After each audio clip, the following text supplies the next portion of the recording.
The Galaxy S25 Ultra didn't just replace the S24 Ultra, it actually beat it, and not by a tiny margin either. According to Counterpoint Research, the Galaxy S25 Ultra outsold the Galaxy S24 Ultra by 7% year over year. Even more interesting, the entire Galaxy S25 lineup outperformed the Galaxy S24 series by 5%. That's a real win for Samsung, especially in a market where upgrades are getting harder to justify. Before we jump in, make sure to subscribe to the channel and hit that like button. It really helps me keep bringing you more tech breakdowns like this one. Now, this matters for a few reasons. First, the global smartphone market hasn't exactly been booming. Upgrade cycles are longer, innovation feels incremental, and even flashy features like generative AI haven't been pushing people to rush out and buy new devices. So when a premium flagship like the Samsung Galaxy S25 Ultra manages to outperform its predecessor, that tells us something important about demand and strategy. Let's break down what actually happened. The comparison looked at sales from February through December for both generations. The Samsung Galaxy S24 Ultra launched at the end of January 2024, while the Samsung Galaxy S25 Ultra arrived in early February 2025. So the year-over-year data tracks the same general sales window for each lineup. Interestingly, the S25 series didn't start strong. Early sales were relatively slow compared to the S24 line, but then things shifted. June, July, and October 2025 turned into particularly strong months for the S25 family.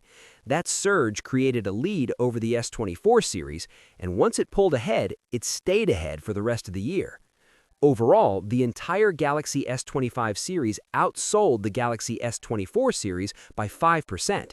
That may not sound massive, but in premium smartphone terms, that's a meaningful jump year over year.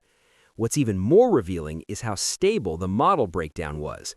In 2024, the base Samsung Galaxy S24 accounted for 45% of total Galaxy S sales from February to December. In 2025, the base Samsung Galaxy S25 made up 46%. That's almost identical. The Plus models were also steady. The Samsung Galaxy S24 Plus held 36% share in 2024, while the Samsung Galaxy S25 Plus had 35% in 2025.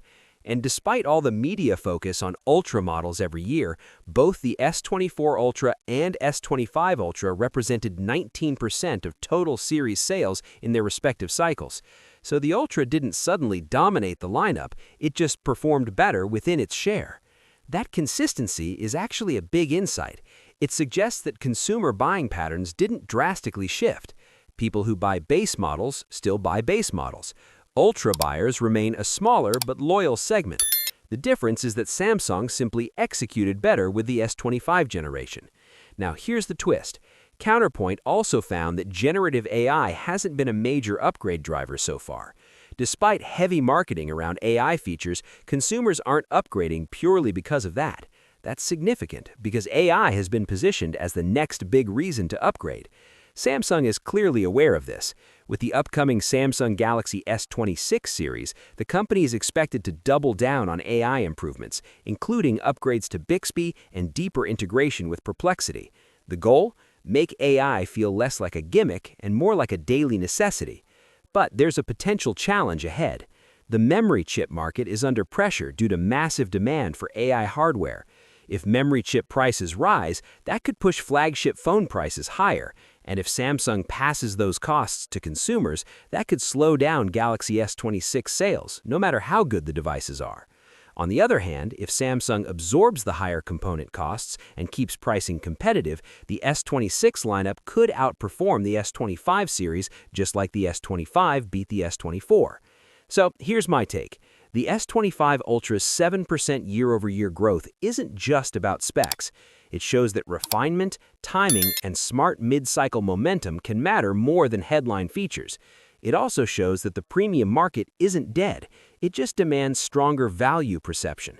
The big question is whether Samsung can repeat that success with the S26 series in a potentially more expensive hardware environment. Because if pricing creeps up too much, even strong execution might not be enough. But one thing is clear, the S25 Ultra proved that incremental upgrades can still win, if the overall package makes sense. What's your thoughts on this? Let me know in the comments section. See you in the next video. Take care.